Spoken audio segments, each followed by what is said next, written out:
Amém. Queridos, nessa noite eu gostaria de compartilhar com vocês sobre uma palavra que o Senhor encheu o nosso coração. E o tema dessa noite é cuidado com o naufrágio da fé. Qual é o tema, queridos? Cuidado com o naufrágio da fé. Queridos, toda vez que nós pensamos em naufrágio, vem à nossa memória um navio ou um barco em alto mar, rodeado às vezes por tormentas, ventos, e isso pode levar esse navio ao quê? A se afundar. Quem entende isso? E a palavra naufrágio, ela tem alguns sentidos que eu quero que você preste muita atenção. Que ela fala de perda, que fala o ato de se afundar, e que fala de ruína. Tudo isso está relacionado a naufrágio. Uma situação de perda, um ato de se afundar ou uma ruína propriamente dito. E nós temos que tomar cuidado com esse naufrágio da nossa fé. E de início eu gostaria que você pensasse como que está o teu nível de fé. Como que está a sua fé? Tem pessoas que literalmente estão se afundando na sua vida espiritual. Estão se afundando na sua fé. Hebreus capítulo 4, versículo 12 até o 16. Hebreus 4, 12 até o 16. Aliás, perdão, do 14 ao 16, tá? Perdão. Portanto, visto que temos um grande sumo sacerdote que adentrou aos céus, como ele chama, irmãos? Jesus, o Filho de Deus. Apeguemo-nos com toda a firmeza à fé que professamos. Pois não temos um sumo sacerdote que não possa compadecer-se das nossas fraquezas, mas sim alguém que, como nós, passou por todo tipo de tentação, porém sem pecado. Volte um pouco. Eu quero frisar algo. Mas sim alguém que, como nós, está falando de Jesus, irmãos, passou por todo tipo de tentação, trocando em miúdos, passou por todo tipo de problema, por todo tipo de dificuldade, por todo tipo que você pode imaginar, Jesus passou por todo tipo de tentação, porém sem pecado.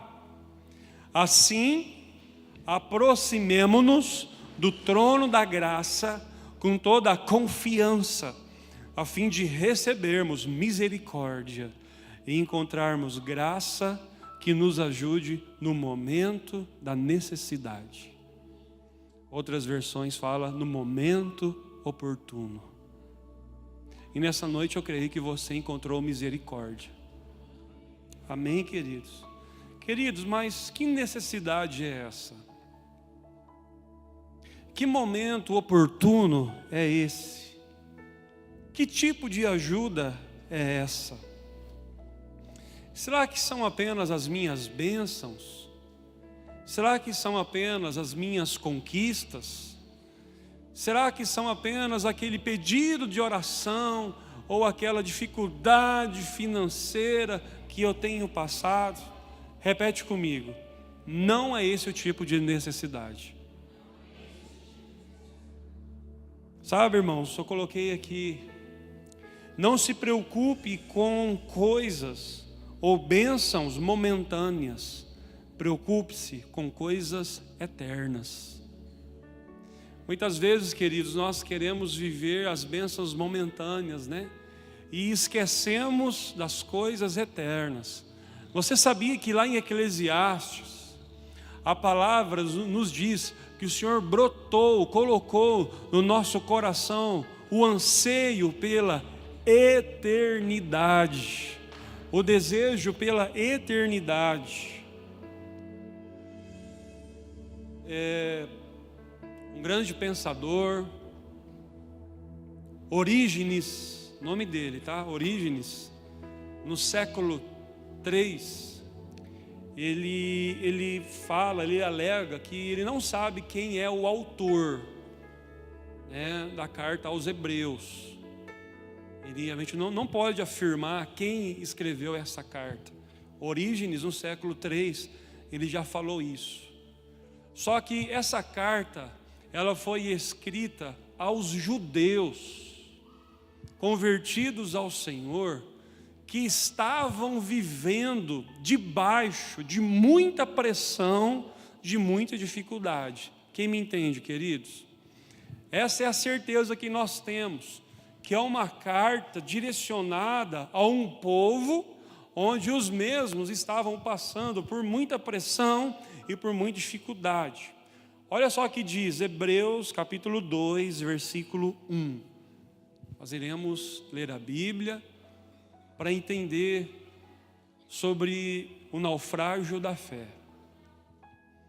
Vamos ler, irmãos? Por isso é preciso que prestemos maior atenção ao que temos ouvido, para que jamais o que, irmãos? Vamos ler de novo, que é importante. Por isso é preciso que prestemos maior atenção ao que temos ouvido, para que jamais nos desviemos. Pastor, quando é que então tem um naufrágio na fé? É quando eu não presto atenção naquilo que nós temos ouvido diariamente. É quando eu não presto atenção na palavra do Senhor, naquilo que o Senhor tem para mim e para você. Essa necessidade que o autor está falando aqui, é isso, irmãos, que nós temos que prestar maior atenção naquilo que temos ouvido, para que jamais nos desviemos. Por que tem muita pessoa que se desvia dos caminhos de Deus? Porque parou de prestar atenção na palavra. Então a questão é, você está focando o quê? Você está observando o quê? Lembra que eu perguntei para você, como está teu nível de fé? Então, essa necessidade que nós temos, irmãos, todos nós precisamos de bênçãos, todos nós nos alegramos com petições alcançadas, mas o autor está falando aqui para ele, a necessidade para ele, para esse povo específico é prestar maior atenção para nós não desviarmos. Você sabia que o inimigo, ele quer fazer de tudo para você se desviar dos caminhos de Deus? Versículo 18 do capítulo 2, é chave, vamos ler? É uma grande questão.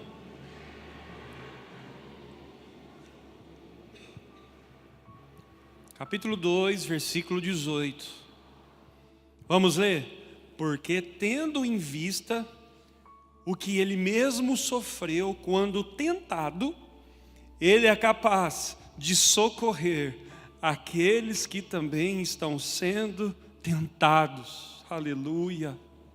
Repete comigo, o Senhor é capaz de me socorrer nos piores momentos da minha vida. Diante das tentações, o Senhor me socorre. Fala assim para o teu irmão, o Senhor te socorre. Ele é capaz de fazer isso. Você pode aplaudir ao Senhor?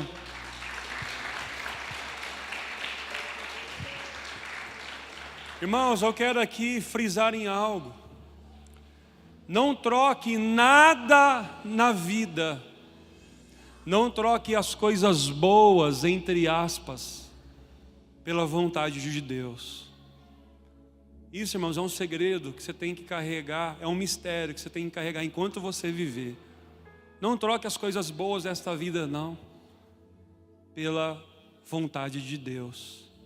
Irmãos, é melhor você perecer fazendo a vontade de Deus, do que você ter de tudo aqui nessa terra e não cumprir o propósito e perder a salvação. Olha só no capítulo 3, versículo 8, a gente vai folhear. Capítulo 3, versículo 8 de Hebreus. Interessante isso. Não endureçam o coração, como na rebelião, durante o tempo da provação no deserto. Vamos ler de novo? Não endureçam o coração, como na rebelião, durante o tempo da provação no deserto. A ideia aqui, irmãos, é que a nossa vida é como uma travessia num grande deserto. Essa aqui é a ideia. Que a nossa vida aqui, irmãos, é como uma travessia num grande deserto. E olha só o que diz o texto, continue com ele projetado no versículo 18. Não endureçam o coração. Se você parar de prestar atenção na palavra, você vai se desviar. E tem pessoas que, além de não prestar atenção, endurece o coração como na rebelião. Durante o tempo da provação no deserto. Quantas pessoas no deserto, que estavam no deserto, se rebelaram contra o Senhor? Eu não quero entrar aqui nesse contexto, porque é outra pregação. Mas você pode falar assim para o teu irmão: não endureça seu coração. Irmãos, o texto base nos diz que Jesus passou por tudo. Ele sofreu em nosso lugar. Por mais que você esteja sofrendo, eu não sei qual que é o teu tipo de sofrimento, mas por mais que você fale, estou sofrendo muito, Jesus sofreu mais do que você. Ele sofreu mais do que você. Jesus é o exemplo vivo. Ele falou: eu passei por tudo que você pode imaginar. E é por isso que nessa hora Ele tem o poder de me socorrer no dia da prova, no dia da tentação. Amém, queridos? Quem pode falar amém? Olha só o que diz agora dos versículos 10 a 12 do capítulo 3.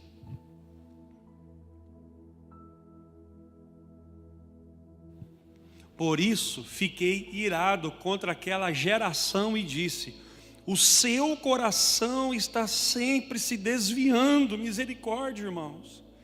E eles não reconheceram os meus caminhos, queridos. Está cheio de gente que sempre se desvia. Está cheio de gente que não reconhece os caminhos de Deus. Assim jurei na minha ira. Olha só o que Deus falou: jamais entrarão no meu descanso. Versículo 12. Cuidado, irmãos. Cuidado, irmãos. Cuidado, Igreja Luz para os Povos de Fernandópolis. Você que me ouve aqui nessa noite, cuidado, para que nenhum de vocês tenha coração perverso e incrédulo, que se afaste do Deus vivo. E eu chego a uma conclusão, que está cheio de crente perverso e incrédulo. Está cheio de crente que tem um coração duro que nem uma pedra, insensível à voz de Deus. Eu estou falando isso aqui, é para aqueles que creem. Essa palavra aqui foi escrita para aqueles que acreditavam. Não é para ímpio, não é para incrédulo. Está cheio de pessoas que têm um coração perverso, o coração ruim, incrédulo. E vamos afundando na fé, vamos afundando na fé. Eu não quero pregar sobre isso, mas assim, você se considera uma pessoa que tem um coração bom? Na verdade, bom é só um, né? Mas você se considera uma pessoa que tem um coração bom, humilde, tratável? O Senhor está à procura de uma geração que aprenda a virar a outra face. Viu? O Senhor está à procura de uma geração que aprenda a virar a outra face. Olha só o que diz o versículo 13. Projete o versículo 13. Ao contrário, olha aqui, irmãos, encorajem-se uns aos outros. Quantas vezes? Quantas vezes? Quantos dias tem na semana? 7. Tem gente que para vir no culto 2 vezes na semana dá o que fazer. Parece que é um fardo vir no culto. Parece que na célula piorou mais ainda. Encoraje-se uns aos outros todos os dias, durante o tempo que se chama hoje. Por isso que o hoje é um presente. Por isso que hoje é uma oportunidade. De modo que nenhum de vocês seja endurecido pelo engano do pecado, porque o pecado nos engana. Ao contrário, encorajem-se uns aos outros todos os dias. Ó, quão bom seria se nós pudéssemos nos ver todos os dias. Eu sei que é difícil, por isso que nós trabalhamos em célula e temos visão celular. Meu irmão, vou falar um negócio para você. Você que não participa de uma célula, você está perdendo muita coisa. Você está perdendo muita coisa. Porque encorajem-se uns aos outros para que se vejam todos os dias, que se falem todos os dias. Irmãos, misericórdia, estamos vivendo dias onde a igreja está com o coração petrificado. Versículo 16 até o 19. Olha só do versículo 16. Quem foram os que ouviram e se rebelaram? Uma pergunta. Não foram todos os que Moisés tirou do Egito? Contra quem Deus esteve irado durante 40 anos. Olha, irmãos, 40 anos. Não foi contra aqueles que pecaram, cujos corpos morreram no deserto? Uma pergunta. E a quem jurou que nunca haveriam de entrar no seu descanso? Não foi aqueles que foram desobedientes? 19. Vemos assim que por causa da incredulidade não puderam entrar. Irmãos, esses versículos que nós lemos falam de rebeldia, desobediência, incredulidade. Irmãos, se o teu coração está assim, você não vai desfrutar do melhor de Deus. Não vai. Cheio de gente com o coração duro, rebelde, desobediente, incrédulo. Os incrédulos não herdarão o reino dos céus. Irmãos, essa palavra é para a igreja. Essa palavra não é para aquela pessoa que está lá fora, não. É para mim e para você. É para mim. Pessoas que não prestaram mais atenção. Olha só o que diz o capítulo 4, versículo 2. Nós vamos ler alguns versículos. Versículo 2, vamos ler? Pois as boas novas foram pregadas também a nós, tanto quanto a eles, mas a mensagem que eles ouviram de nada lhes valeu, pois não foi acompanhada de fé por aqueles que ouviram. Irmãos, olha aqui que o autor está falando. Tem gente que ouve a palavra, mas não toca mais nele, não toca mais nela, o coração continua duro. Irmãos, olha aqui que a Bíblia fala, que ouve a palavra, mas não mexe mais. Deixa eu falar um negócio para você, a palavra de Deus mexe com você. Irmão, se a palavra de Deus não te transforma, reveja as coisas. Reveja as coisas. Versículo 6. Versículo 6. Portanto, resta entrarem alguns naquele descanso, e aqueles a quem anteriormente as boas novas foram pregadas, não entraram por causa olha aí, irmãos, incredulidade, desobediência. Agora do versículo 14 ao 16, vamos ler. Portanto, visto que temos um grande sumo sacerdote que adentrou os céus, Jesus, o Filho de Deus, apeguemo-nos com toda firmeza à fé que professamos. 15. Pois não temos um sumo sacerdote que não possa compadecer-se das nossas fraquezas, mas sim alguém que, como nós, olha o texto base aí, né? Passou por todo tipo de tentação, porém sem pecado. 16. Assim aproximemo-nos do trono da graça com toda a confiança, a fim de recebermos misericórdia e encontrarmos graça que nos ajude no momento da necessidade. Glória a Deus. Então, qual é o momento da necessidade que o autor fala aqui, irmãos? Para você entender. Pastor, que necessidade que é essa então? É o risco da perda da fé. Irmãos, isso aqui é perigo. Pastor, que necessidade é essa? É porque está faltando dinheiro no banco? É porque, sabe lá, o aluguel está atrasado? É porque você está desempregado? Não. Que necessidade que é essa que o autor aqui está falando? É o risco da perda da fé, de sermos desobedientes. O que o autor está falando aqui, não dê as costas para Deus. Fala assim para o teu irmão, jamais dê as costas para Deus. Irmãos, por onde eu passei, quantas pessoas que receberam graça de Deus, milagre, e se afastaram do caminho do Senhor, achando que Jesus é um pronto-socorro. Quantas pessoas que já passaram por aqui, só a fim de receber a bênção, e tchau Deus. Quantas pessoas estão dando as costas para Deus?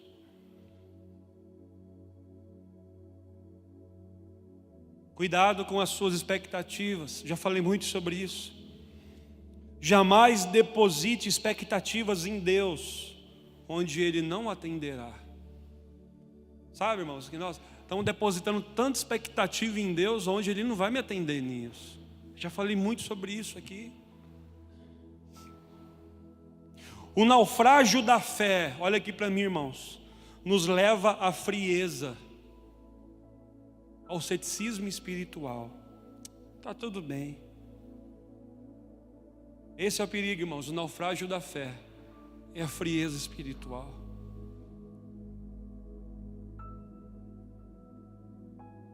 Dê uma oportunidade para Deus tocar no seu coração. Dê uma oportunidade para o Espírito Santo mexer com as tuas estruturas nessa noite. Por que que outrora você era tão usado por Deus e hoje você não está nem mais aí para o teu chamado? Para as coisas que Deus um dia confiou a você e hoje tá bom do jeito que tá, você petrificou seu coração.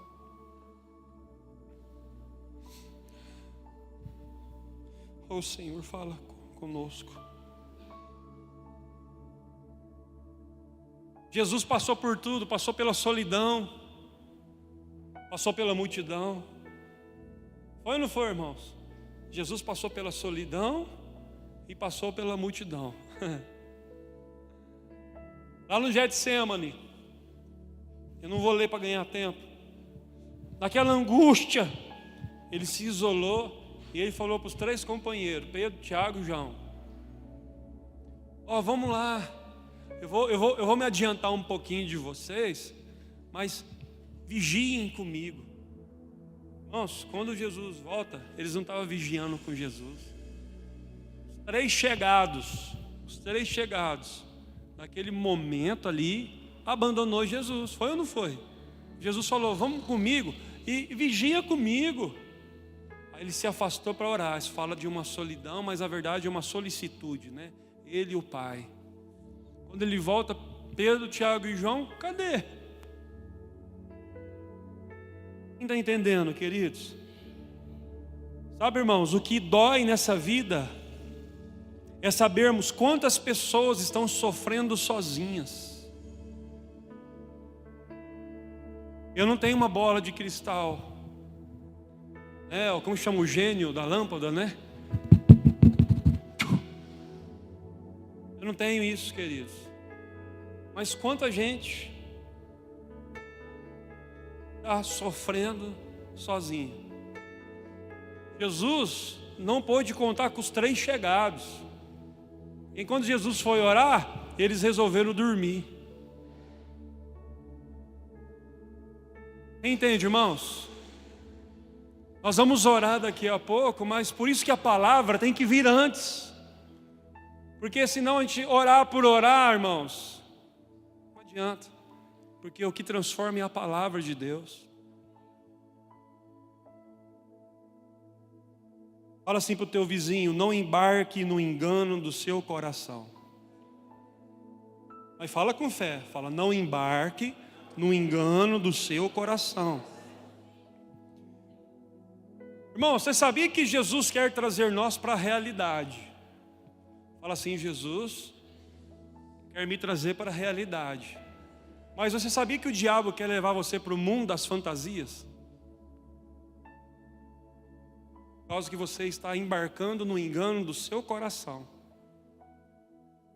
Não embarque no engano do seu coração, porque Jesus quer me trazer para a realidade. Agora o inimigo quer fazer o quê? Me levar para o mundo das fantasias. Entendendo?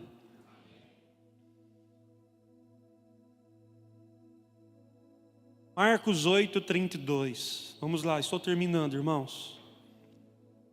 Marcos 8:32 e o 33.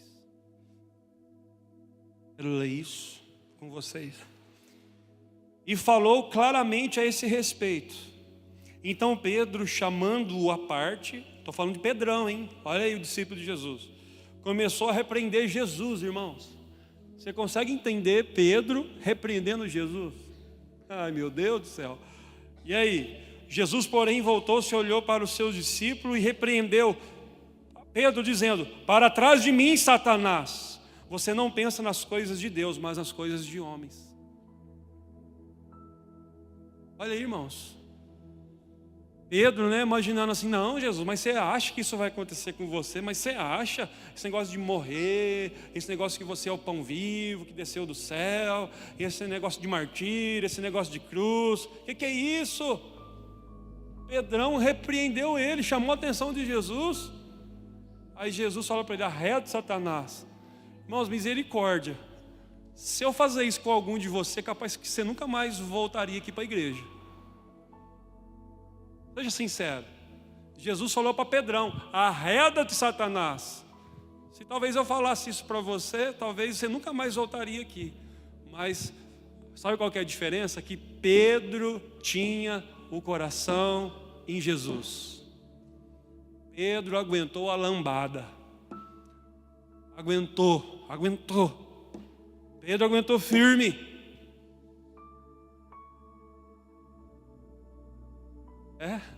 Você sabe a história. Sobre ti edificarei a minha igreja. Amém, queridos?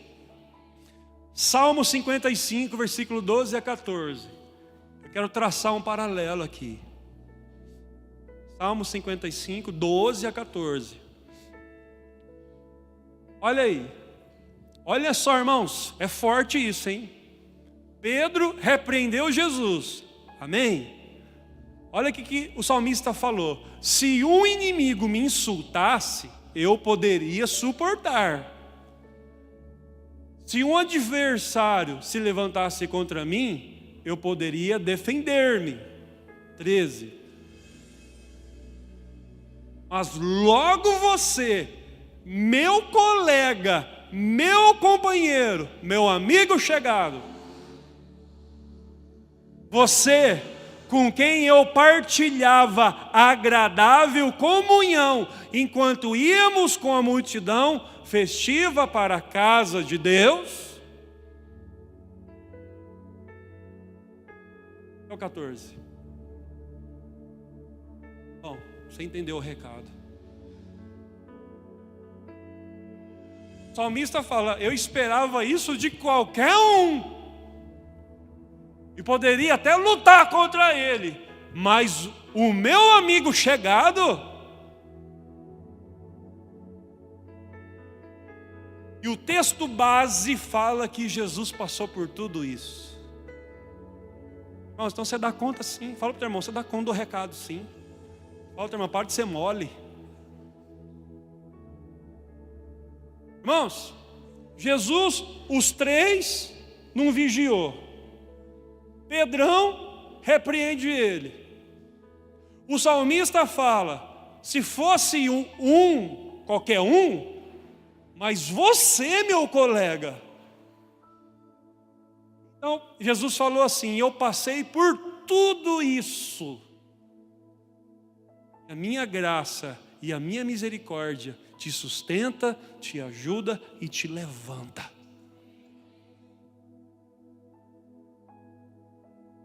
Quantas pessoas têm medo de se relacionarem ou abrirem seus corações devido a feridas por pessoas próximas? Talvez você chegue aqui na igreja e fale assim: mas eu já tomei tanta paulada por aí de pessoas que eu menos imaginei. Agora esse negócio de discipulado, esse negócio aí de ter que procurar um líder. Tem gente que já está ferido, vacinado.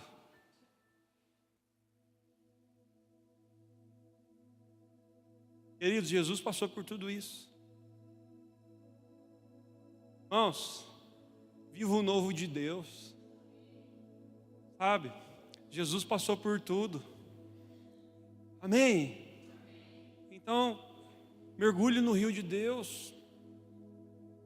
Se hoje você está aqui, é porque o Senhor tem um propósito. Amém? Só que tem um detalhe: não abra sua intimidade, seu coração para qualquer um, né? Já falei muito sobre isso. Cuidado. Provérbios 13:12. Mais 5 minutinhos eu termino, tá, irmãos? Para nós orarmos. Provérbios 13:12. Vamos ler? Vamos ler? A parte A só. A esperança que se retarda deixa o coração doente. Vamos ler de novo? A esperança que se retarda deixa o coração doente. Sabe aquele negócio de você ficar esperando e não chega? O coração adoece. Alguém já passou por isso? Na vida? Irmãos, fazendo uma pergunta: alguém já passou por isso? Meu Deus, participa comigo. Alguém já passou por isso? A esperança que se retarda deixa o coração doente.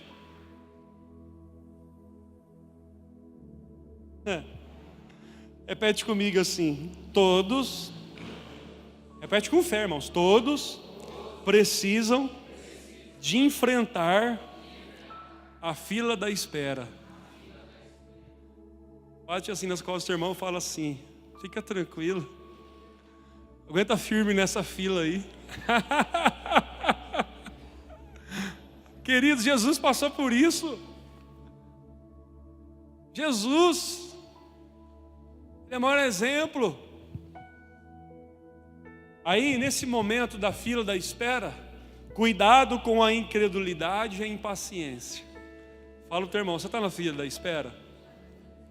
Pergunta, irmãos, um cara de fé, de quem comeu uma feijoada, de quem comeu alguma coisa forte, aleluia. Fala com um cara de fé: você está na fila de espera?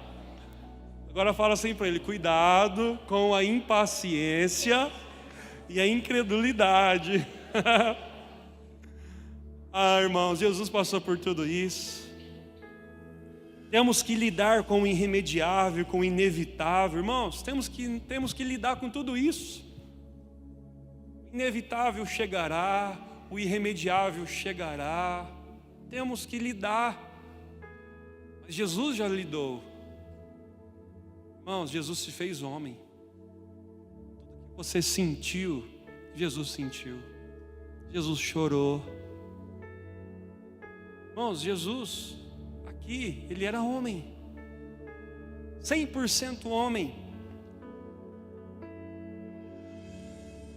Olha assim para alguém: Olhe para alguém e diga assim: não tenha medo do seu futuro, mas tenha medo de um futuro sem Deus. Entendeu? Não tenha medo do seu futuro, não. Mas tenha medo, sim, de um futuro sem a presença de Deus. Importante. Por fim, Hebreus 4,16. Estou terminando. Hebreus 4,16. Nós vamos ler o texto base. E mais 2 versículos e eu termino. Assim, vamos ler, aproximemo-nos do trono da graça de Deus com toda confiança, a fim de recebermos misericórdia e encontrarmos graça que nos ajude no momento oportuno. Amém, queridos? Hoje tem graça para você, amém?